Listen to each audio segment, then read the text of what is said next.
standard. And he's going to be talking about the 1609 family of standards. He's also been very active in 802 as well. John, you're up.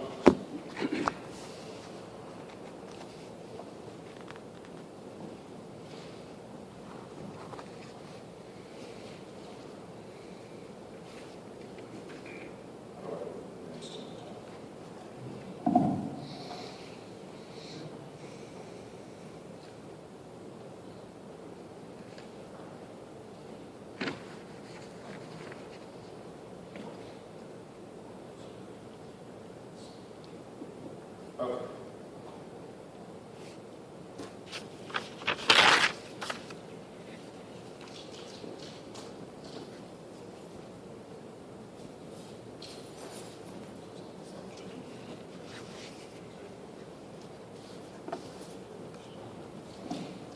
Thank you. It's good to be here today. So my scope in this talk is actually going to be fairly narrow, but look forward to engaging with some of these other points maybe when we get to the panel part of the discussion. So I'm here to talk about the IEEE 1609 working group, which is the DSRC working group sponsored by the Nuclear Technology Society inside IEEE. Our chair is Tom Kurihara, and he couldn't be here today, so he asked if I could fill in for him.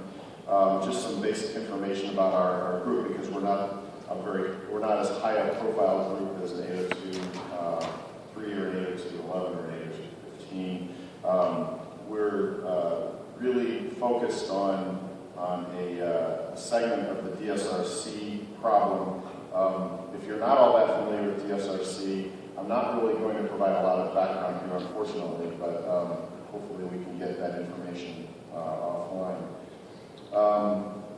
So this is a slightly simplified version of the protocol stack diagram that Jim just showed.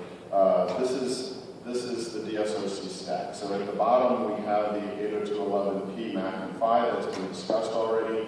That was done through 802.11. The lighter green boxes here were all standards done through the 1609 group that I'm going to talk about today. And then above that, we have messaging standards that come from SAE, that become very automobile specific. So the expertise we need for the 1609 is a combination coming from the automotive industry and from people with networking backgrounds. And once we get into the SAE work, it becomes more specifically automotive expertise that we need. And then the other thing I want to just mention as we go by this slide is that we do have the capability in DSRC systems to support internet protocol traffic, IPv6, with whatever above that you want from the IETF family of standards. So that can work with DSRC as well. But we're going to focus on those protocols that were really purpose-built for the automotive environment for DSRC. So I'm going to talk about each of these three core standards in a little bit of detail, then I'll mention some other 1609 standards that came out of our group as well, and I'll talk about timelines and some revisions that are underway, and also a little bit about how it's been tested and used, and a little bit about harmonizing with other parts of the world. So to start with the 1609.2 standard, this is our security standard. And the security functions that we need for the DSRC, primarily for vehicle-to-vehicle communication and for vehicle to and from roadside infrastructure communication, really fall primarily into these two areas, authentication and encryption. And authentication is probably the more critical of those, because a lot of our traffic is broadcast traffic where we want anyone within range to be able to, who thinks that the information is useful, to be able to receive it and use it. So a lot of our traffic is not encrypted, but of course there are applications that need to encrypt data for privacy, for security, electronic payments, and that sort of thing. But we focus a lot on the authentication aspect. What is authentication doing for us? Authentication in a mobile ad hoc network is key, because what it allows a receiver of a message to know is A, that the bits weren't changed by any bad actor, once the message was composed and signed, and B, that the signer was authorized to send that message. So devices will go through a certification process that will entitle them to get security credentials. Those credentials will be used to apply digital signatures. When you receive a message, you can know with certainty that the sender had gone through that certification process and was authorized to send the message.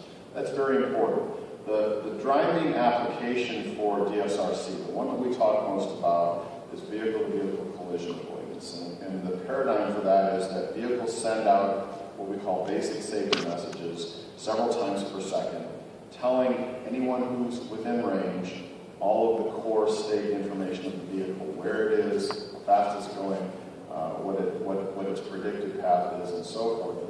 And receivers of that information then rely on that to identify potential collision threats. And so this authentication is an absolutely critical part of that. As a Toyota, from a Toyota perspective, there's no way that we could provide driver warnings of collisions or take control of the vehicle based on information that we have no idea where it came from. So security is quite critical. There's some information there about what our specific algorithms are. I won't go through that. One other thing I do want to mention about security, however, is not only do we need to authenticate, not only do we sometimes need to encrypt, but we also need to protect the privacy of our drivers and of the cars. And so we go to great pains to keep there from being any personally identifying information in what we transmit, and we use our credentials are what we call synonymous, meaning you can't trace a security certificate back to a car or an owner, or at least not easily. You need essentially a court order to do that. So privacy is also a key part of security. Moving on to the 1609.3 standard, which, if you recall, occupies the spot in the protocol stack where the network and transport layers live. What we've done there is we've said, look, we're going to allow you to use internet protocols if that's what you need. If you need the kinds of things that the internet provides, in particular if you need routing, which is what IP is great at doing, you can do that. But in many of our cases, we don't need that. In many of our cases, we're doing single hop transmissions, either unicast or broadcast. There's not a routing function. Let's not spend the overhead to do that. So we developed something called the WAVE Short Message Protocol. WAVE is an acronym for Wireless Access in Vehicular Environments. And the word short there is key because we're trying to keep overhead down. So I'll show you on the next slide what that looks like. We also developed an advertisement capability, a service advertisement capability, that allows a device that can provide services, that can act as a server, often these are on the roadside, to indicate to cars passing through about services that are available in a given region. And I'll describe a little bit about how that works. So that's what the 1609.3 standard is doing. It's defining the Wave Short Message Protocol and the service advertisement. Wave Short Message Protocol, this is what the packet looks like. And without going into detail, the thing I would point out is that if you count up the bytes there, the minimum header size is 5 bytes. And that's very attractive to us because we're worried about congesting our channels. So it's very attractive to us to keep that small compared to 40 plus 12 minimum that you would have if you were doing UDP over IPv6. 10-fold improvement on that.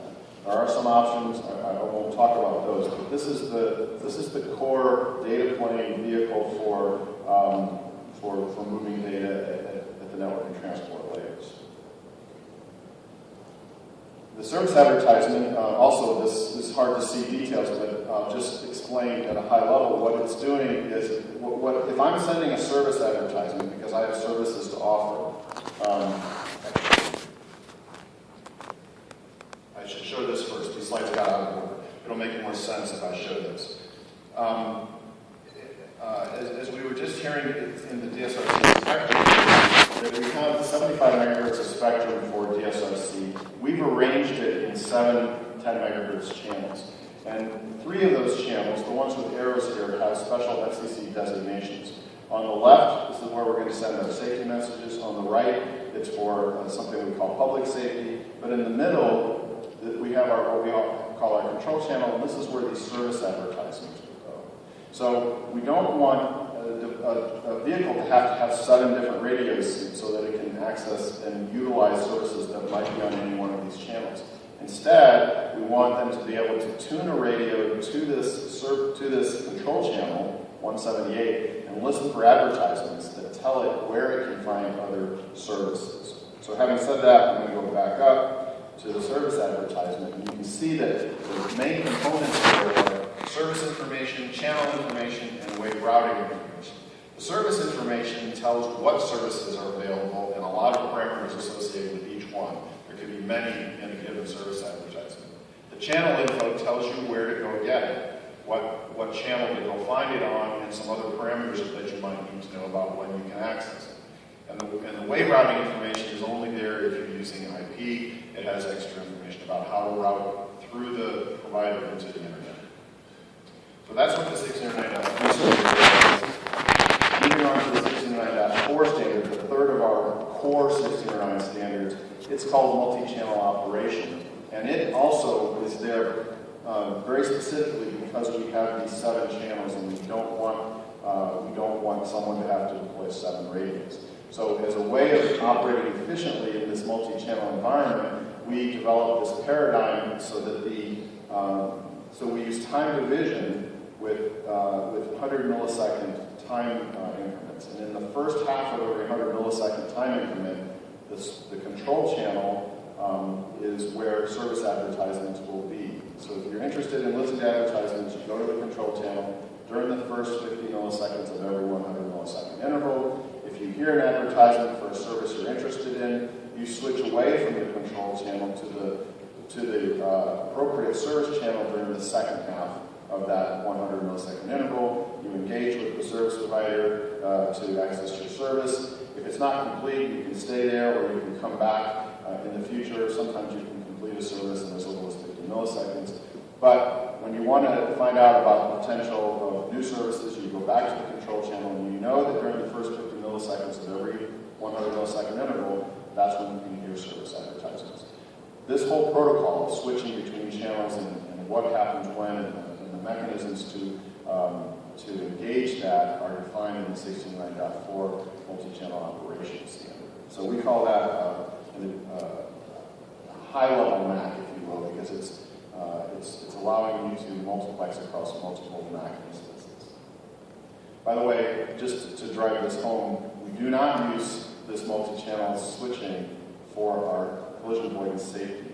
Our collision avoidance safety communication happens on channel 172, over here on the left with the green arrow, and that's an always-on channel. If you're interested in doing collision avoidance, you need a radio tuned to that all the time, and then your second radio, if you want to have access other services, could be doing this channel switching. So you can effectively use all 7 channels with just 2 radios. Okay, those are the core standards, security, networking services, and multi-channel operation. We have 3 other standards that are in process or have been released. .0 is our architecture document. It's really more of an informative explanation of the whole family. And so that's purely an informative document. .11, 1609.11, not 802.11, 1609.11 is an electronic payment standard.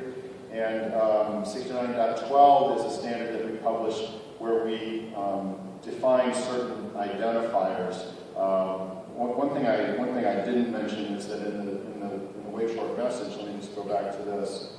Wave short message, you see the second field is called the provider service identifier. This is a key identifier that we use for multiple things, as noted on the bottom of the slide. But one of its purposes when it appears in a wave short message packet is effectively to act as a destination port.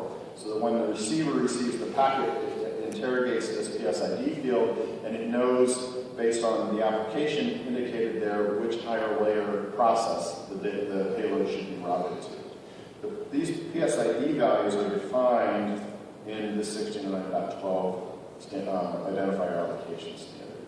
And we tend to update that frequently as new applications are identified. Okay, so that's an overview of the standards. Here, this just lists where we are at present. All of these, except for .0, have been published .0 is virtually published. It's going before the IEEE RevCon this month for approval for publishing, so we expect it will be published within the next couple of months. So all of this work is fairly complete and stable. We have already published one brief core addendum on .3, which corrected a couple of minor errors, and most of this core stuff was done back in 2010. We do, though, have some plans to make revisions in a couple of these standards, so I'll just mention these briefly.